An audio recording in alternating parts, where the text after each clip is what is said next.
We saw a big comeback for NVIDIA. We saw really some continued flexing strength from the likes of Apple, which is now, I would say, firmly on top in the market cap race, such as it is. And then we've seen small caps struggle more than some might have hoped, though today is an exception. Which is more influential in this market?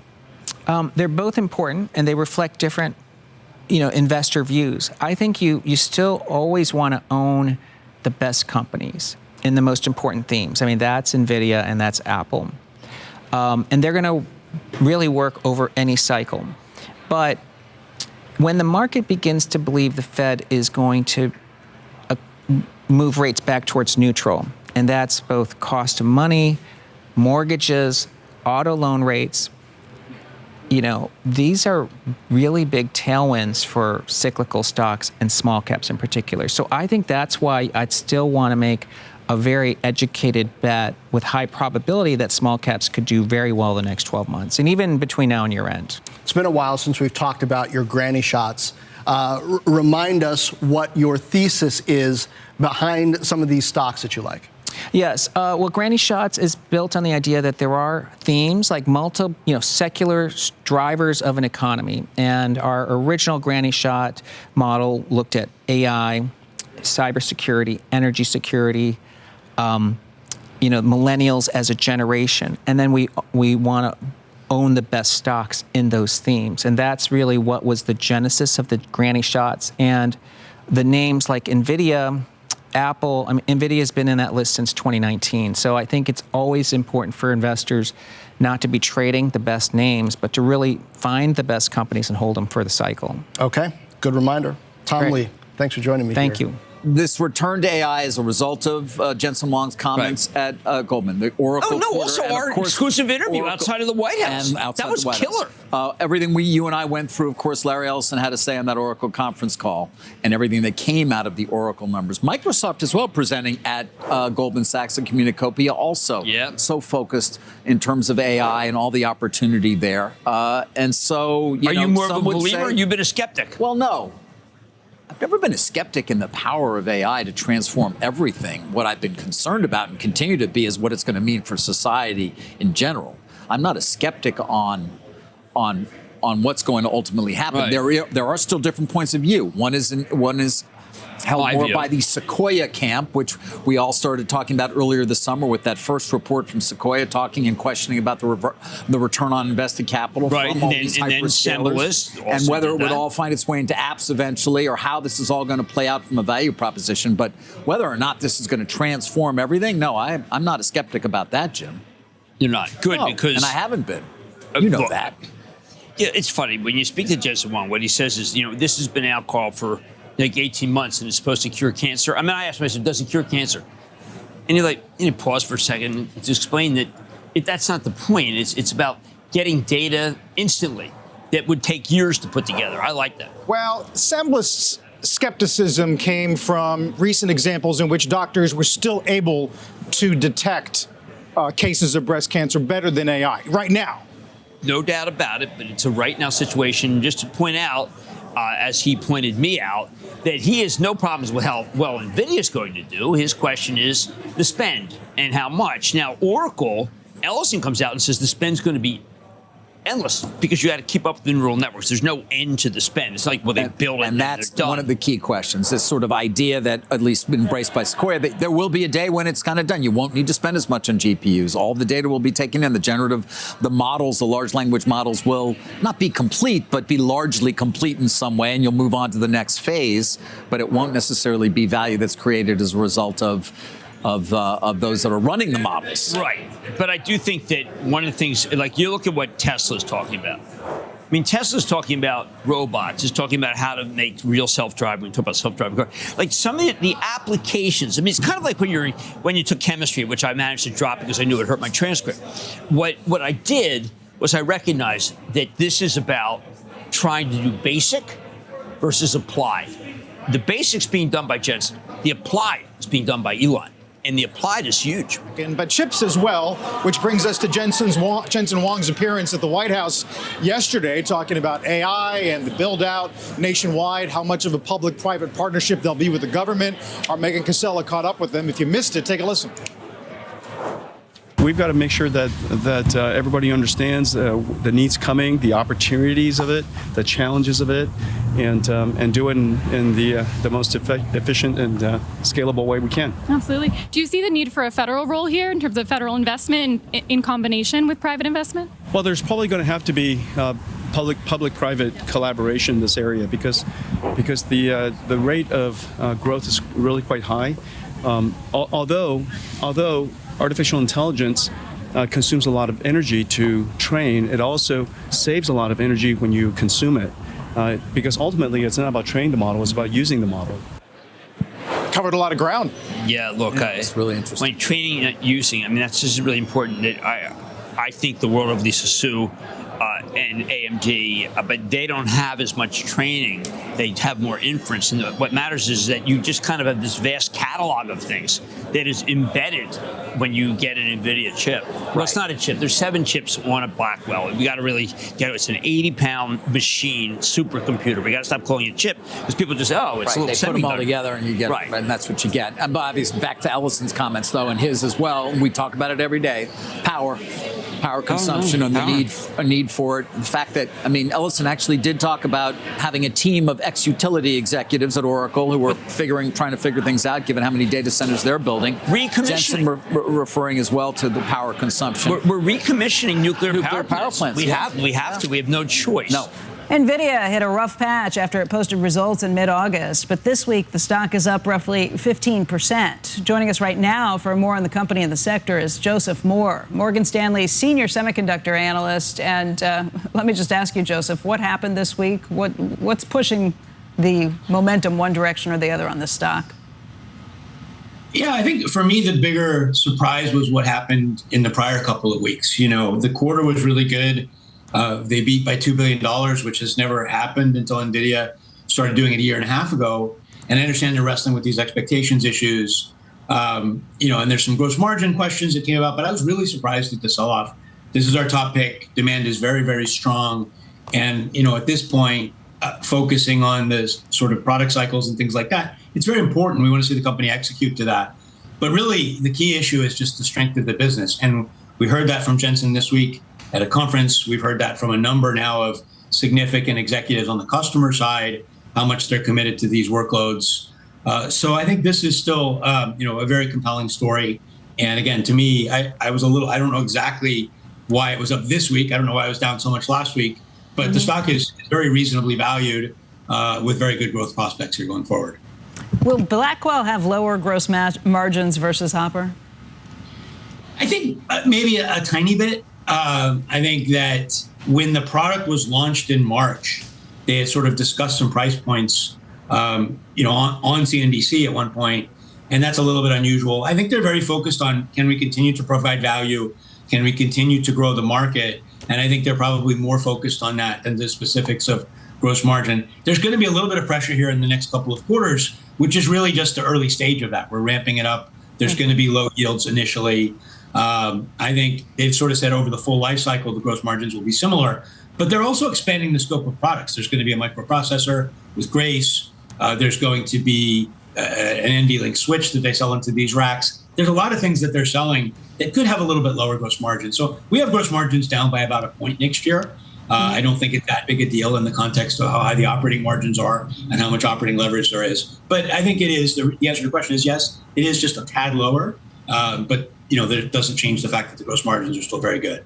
So the stock's just under 120. You've got a $150 price target on it. What's the time frame for that? Because that's another 25% increase, even if you think that they could have a little bit of a rougher time over the next few quarters. Yeah, look, it's a 12-month price target. And, I think that they have a very strong 12-month window ahead of us. The new products that they're shipping, Blackwell, are effectively accounted for through 2025. So, the question becomes kind of growth thereafter. And when that's the debate, it gets a little bit harder for the stock to work. For me, I like the stock best when there are these near-term issues that they're kind of working through, because I have a lot of faith in just how strong this business is. And so, you've seen this a couple of times now over the last year and a half. You saw lead times come down in the early part of this year. People sold the stock on that. When there was concern that Blackwell was almost too good and we'd have this kind of pause in Hopper sales, that drew down the stock. Then we had the delay. All those things sort of are great setups because, you're selling picks and shovels into a gold rush. And the strength of the gold rush is kind of the main thing here.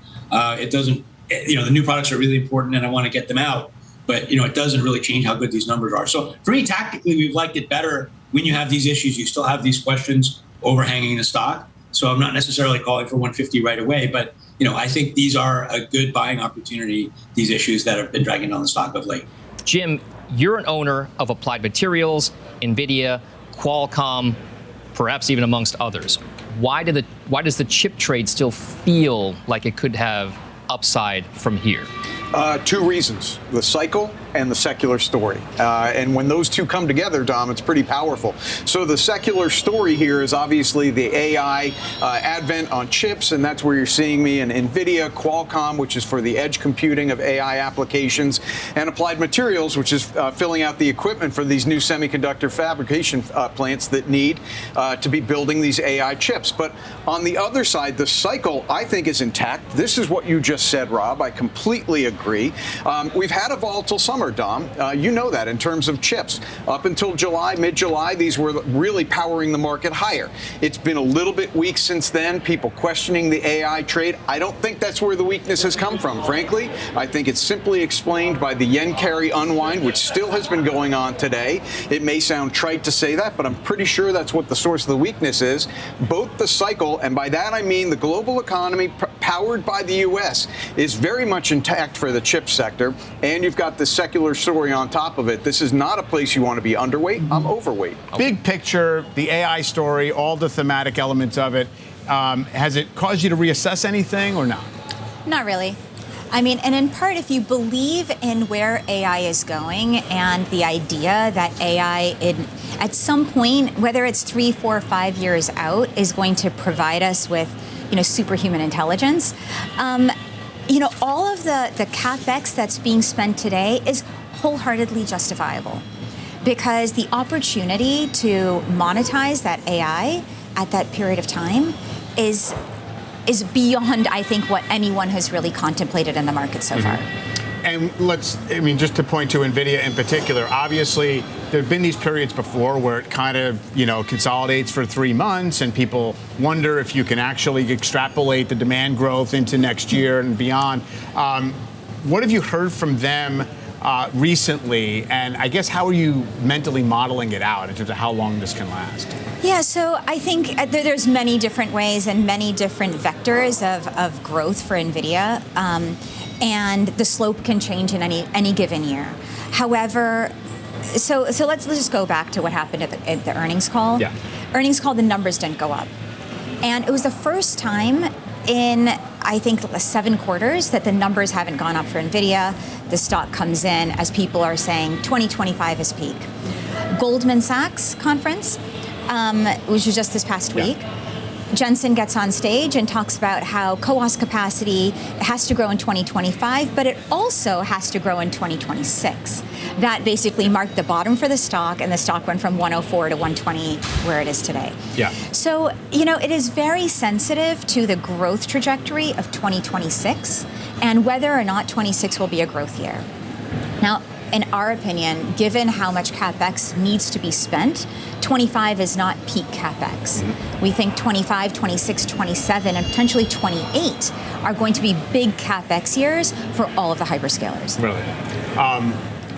It was interesting to me to hear Larry Ellison from Oracle talk about AI on their conference call, where he kind of had some impatience about this question of how are we going to get paid for these products, and he essentially says it's going to be everything. It's like everything we do is essentially going to be built around these AI technologies, which is interesting to me, except it also goes back to this idea, well, technology always gets better and faster and cheaper, so how is this different right now?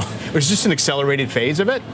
Yeah, and we have to have like an hour to have that discussion.